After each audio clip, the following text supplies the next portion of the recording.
Dans cette vidéo, je vais vous parler des trottinettes électriques, mais ça concerne aussi les overboards, les gyropodes, les monoroues. C'est ce qu'on appelle les EDP, les engins de déplacement personnel motorisés.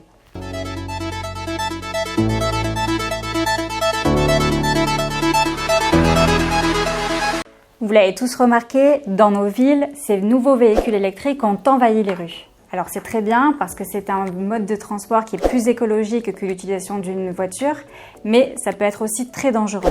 L'explosion du nombre d'utilisateurs engendre aussi en corrélation une augmentation du nombre d'accidents. 2 points essentiels.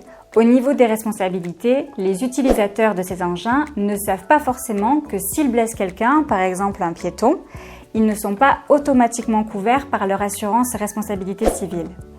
On s'expose alors à devoir régler à la victime les dommages qu'on lui a causés ou pire, devoir régler le fonds de garantie avec des pénalités.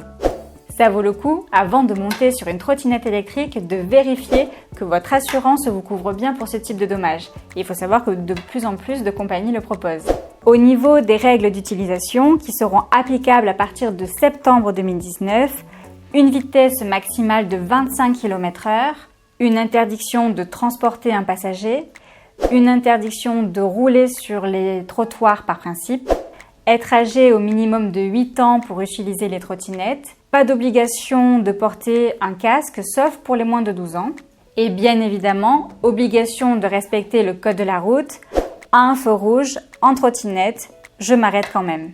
J'espère que cette vidéo vous a plu. Si vous avez des questions, n'hésitez pas à me contacter. Soyez prudents et à très bientôt.